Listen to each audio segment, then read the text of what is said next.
Ibrani 12 ayat 10 katakan gini, Dia menghajar kita untuk kebaikan kita.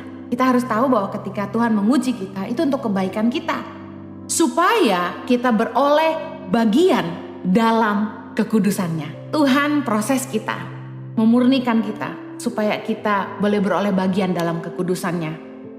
Tuhan itu kalau mengizinkan proses ujian datang dalam hidup kita, Tuhan hanya ingin membentuk kita jadi indah. Dia ingin mengajarkan kita bagaimana kita belajar hidup dalam kebenaran, bagaimana kita belajar menguasai diri, bagaimana kita belajar menguasai lidah, bagaimana kita belajar bijak mengelola keuangan, bagaimana kita belajar memperlakukan orang lain dengan baik, bagaimana kita belajar mengampuni, bagaimana kita belajar mengasihi orang lain, bagaimana kita belajar kata hormat, belajar menghormati orang tua, menghormati semua orang. Kita belajar tidak memandang rendah kepada siapapun, tidak memandang muka, tidak membeda-bedakan. Banyak proses Tuhan yang membentuk kita tuh jadi indah. Kita yang egois, selfish, self-centered, kita belajar untuk mengutamakan kepentingan orang lain. Lewat proses lah Tuhan mengajar kita semua hal-hal ilahi. Dan ini yang pasti, Tuhan itu mengajar kita supaya kita itu rendah hati, supaya kita itu menghidupi kebenarannya dan belajar mengandalkan Dia. Saya ingin kita semua anak-anak Tuhan, mari bereaksi benar di masa sukar. Ketika Tuhan mengizinkan ada ujian dalam hidup kita, saya percaya tanda ujian dari Tuhan itu adalah ini. Kita akan mengalami penyertaan Tuhan di tengah-tengah badai kehidupan. Kita akan melihat pertolongan Tuhan dan keajaiban Tuhan di tengah-tengah penderitaan. Keluaran 14 ayat yang keempat berkata gini, Aku akan mengeraskan hati Firaun sehingga ia mengejar mereka. Dan terhadap Firaun dan seluruh pasukannya, aku akan menyatakan kemuliaanku sehingga orang Mesir mengetahui bahwa akulah Tuhan. Lalu mereka berbuat demikian. Kalau kita baca ayat ini dan masih banyak ayat yang mengatakan bahwa Tuhan mengeraskan hati Firaun, pertanyaannya gini, Tuhan yang suruh Musa menghadap Firaun untuk mengizinkan bangsa Israel keluar dari Mesir. Tapi kenapa Tuhan juga yang mengeraskan hati Firaun?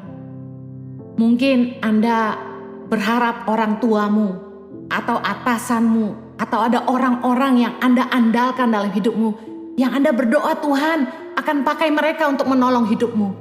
Tuhan akan pakai mereka untuk mengangkat hidupmu. Engkau berharap mereka lah yang dipakai Tuhan untuk mengeluarkan engkau dari beban hutang dan lain sebagainya.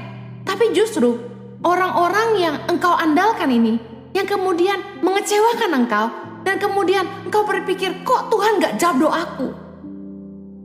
Padahal gini, Tuhanlah yang mengeraskan hati mereka sehingga mereka tidak memberikan apa yang kita harapkan. Tujuannya apa? Supaya kita tidak belajar mengandalkan mereka, tapi mengandalkan Tuhan. Kita tidak mengandalkan orang kuat, tapi Tuhan yang hebat. Tuhan mau mengajar kita supaya kita hanya datang dan minta sama Tuhan, bukan jadi pengemis bagi manusia. Tuhan mau kita punya mental anak raja, bukan mental peminta-minta.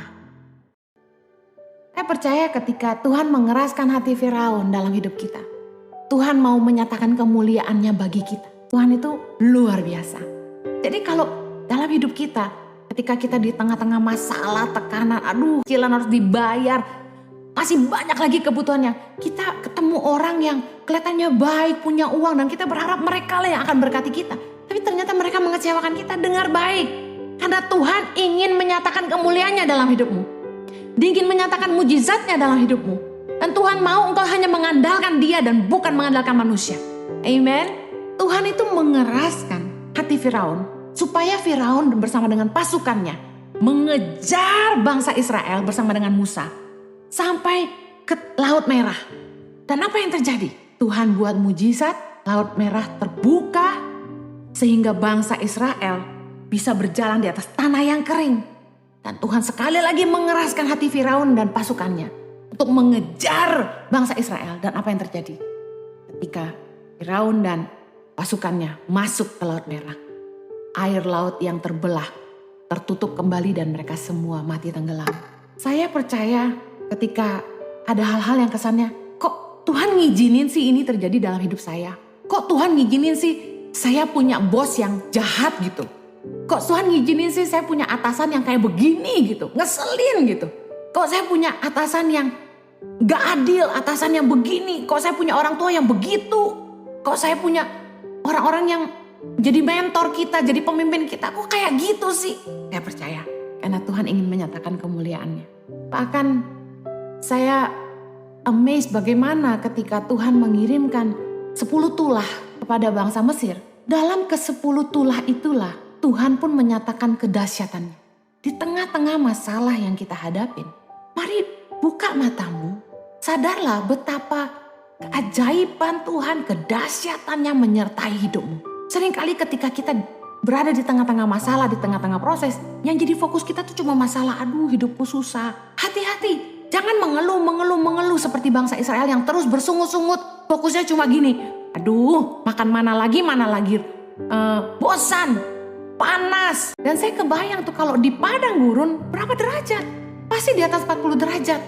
Panasnya luar biasa. Saya bisa pahami kenapa mereka mengeluh. Tetapi sayangnya gini, mereka hanya fokus sama masalah. Mereka bersungut-sungut terus, bahkan berbuat jahat sama Tuhan.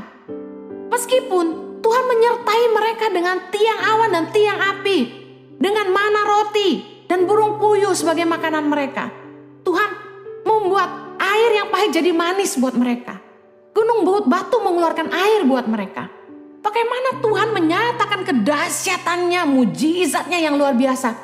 Tapi bangsa Israel terus bersungut-sungut dan berbuat jahat.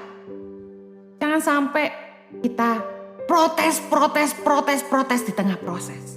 Lihatlah kebesaran Tuhan. Lihatlah kesetiaannya. Lihatlah bagaimana Tuhan menyertai engkau. Melewati lembah-lembah bayang maut. Melewati masa COVID yang mengerikan 2,5 tahun.